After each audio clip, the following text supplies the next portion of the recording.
ఈ కేసులో మరికొన్ని సంచలన విషయాలు వెలుగులోకి వస్తున్నాయి. 12 రోజుల కస్టడీలో కీలక అంశాలు రాబట్టారు సైబర్ క్రైమ్ పోలీసులు. ఐబొమ్మ రవి తన ముగ్గురు స్నేహితుల ఐడీలతో ఫేక్ ఐడెంటిటీ క్రియేట్ చేసుకున్నట్లు గుర్తించారు పోలీసులు. బెల్లెల ప్రహాద్ కుమార్ తో పాటు అంజయ్య, కాళీప్రసాద్ పేర్లతో నకిలీ ఐడీలు సృష్టించాడు ఐబొమ్మ రవి. ప్రహ్లాద్ పేర్లతోనే driving licence, PAN card, bank అకౌంట్లు తీసుకున్నాడు. కడప జిల్లాకు చెందిన బెల్లెల ప్రహ్లాద్ 2007లో అమీర్పేట్లోని హాస్టల్లో రవితో కలిసి ఉంటున్నాడన్న డీసీపీ అరవింద్ బాబుతో మా ప్రతినిధి Ramesh Vaitla face to face. IBomma Ravi 12 రోజుల పాటు అధికారులు విచారించారు. అతని దగ్గర నుండి కీలక సమాచారం రాబట్టారు. అయితే 12 రోజుల పాటు విచారించి ఏం తెలుసుకున్నారు, అసలు కీలకంగా ఉన్న ప్రైరసీ చేస్తున్న వాళ్ళు ఎవరు, తర్వాత అతను డబ్బులు ఎవరు ఇచ్చాడు, ఎక్కడికి వెళ్ళాయి, అతనికి వచ్చిన డబ్బులు ఏం చేశాడు, ఎలా ఎంజాయ్ చేశాడు, వీటన్నిటి మీద సమాచారాన్ని అధికారులు తీసుకున్నారు. ప్రస్తుతానికి సైబర్ క్రైమ్ డీసీపీ అరవింద్ గారు ఉన్నారు. సో చెప్పండి, మీరు 12 రోజుల పాటు విచారించారు, విచారించిన తర్వాత అసలు విషయాలు ఏం తెలుసుకోవాలి? ఈ మూవీ పైరసీ సంబంధించి ఇమ్మండి రవిని 12 డేస్ ఇన్ 3 కేసెస్ కస్టడీకి తీసుకున్నాము.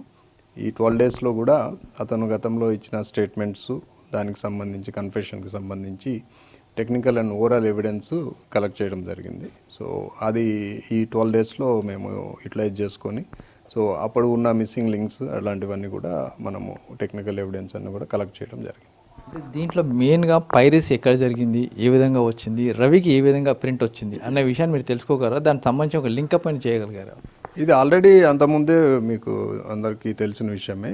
ఈయన కొన్ని మూవీ పైరసీ సైట్స్ నుండి కొన్నాడు అనేది ఒకటి, తర్వాత టెలిగ్రామ్ ఛానల్స్లో కొన్నాడు అనేది ఉంది. సో దానికి సంబంధించి కొంత ఎవిడెన్స్ మేమైతే కలెక్ట్ చేశాము.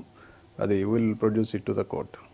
ప్రైవేట్ సంబంధించి డబ్బును కూడా చెల్లించాడు. అసలు ఇతనికి ఎవరైతే ప్రింట్ ఇచ్చారు, వాళ్ళకైతే డబ్బులు ఇచ్చాడు, వాళ్ళు ఎవరన్నది మీరు కనుక్కున్నారా?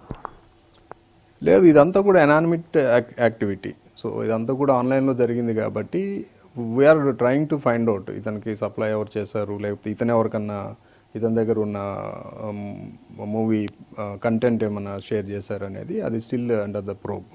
ఇప్పుడు పైరసీ ఆగిపోనట్టే కదా, మరి పైరసీ కంటిన్యూ అవుతుంది కదా ఎట్లా కూడా? పైరసీ అంటే దేర్ ఆర్ సమ్ అదర్ ఇవి కూడా ఉన్నాయి, ఇంకా నడుస్తున్నాయి. అవి వాటి మీద కూడా దృష్టి పెట్టాము. That's also will take it up in the due course.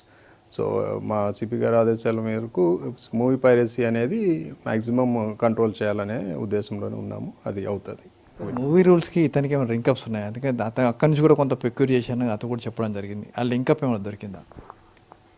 లేదు, ఇంకా అది లేదు. బెట్టింగ్ యాప్స్ వాళ్ళతో కొంచెం ఈ టెలిగ్రామ్ ఛానల్ ద్వారా పరిచయాలు ఉన్నాయి. అట్లా ఒక్కొక్క పైరసీ దగ్గర నుండి వీళ్ళు ఎక్స్చేంజ్ చేసుకోవటం అయితే జరిగింది. సో అదంతా కూడా ప్లాట్ఫామ్ మీద జరిగింది. ఇతని ఇన్కమ్ ఎలా, అంటే ఇతని ఇన్కమ్ ప్రైస్ ద్వారా వచ్చిందా, లేకుంటే బెట్టింగ్ యాప్స్ ద్వారా వచ్చిందా, వేరే ప్రమోషన్ ద్వారా వచ్చిందా, ఎలా వచ్చిందా, వెబ్సైట్కి సంబంధించి లింకప్ ఎలా వచ్చింది, ఆదాయం ఎలా వచ్చింది? ఇదంతా కూడా బెట్టింగ్ యాప్ ప్రమోషన్ ద్వారానే వచ్చింది, వేరే ఆధార్ లేదు. ఎంతవరకు వచ్చింది సార్ అమౌంట్? అది మనీ ట్రయల్ ఇంకా 3 కోట్లు అయితే సీజ్ చేయడం జరిగింది. మిగతా చూస్తే ఇంకెంత అవైలబుల్, అది దాంట్లో అది మనకి అవైలబుల్ ఉంది కాబట్టి దాన్ని చేయగలిగాము. బట్ ఇంకా అసలు ఇతను మొత్తం ఉన్న అకౌంట్స్ ఇవన్నీ కూడా వెరిఫికేషన్ నడుస్తుంది. వచ్చిన డబ్బు మొత్తాన్ని కూడా మొత్తం జలసాల కోసం ఖర్చు పెట్టినట్టుగా చెప్తున్నారు. నిజంగా అదే జరిగిందా?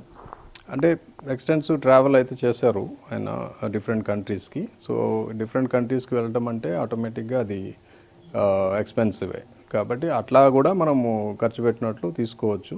కొన్ని వెబ్సైట్ కూడా కొనుగోలు చేసి దాంతో బిజినెస్ చేసి చెప్తారు. ఆ ఫేక్ ఐడీలు ఎలా వచ్చినాయి, ఏ విధంగా వచ్చాయి, దాన్ని వెరిఫై చేశారా? That is we are doing it. So మన దగ్గర ఉన్నాయి కొన్ని డాక్యుమెంట్స్ ఉన్నాయి. ఆ డాక్యుమెంట్స్ని అసలు దాని ఆరిజిన్ ఏంటి అదని కూడా వీఆర్ డూయింగ్ ఇట్.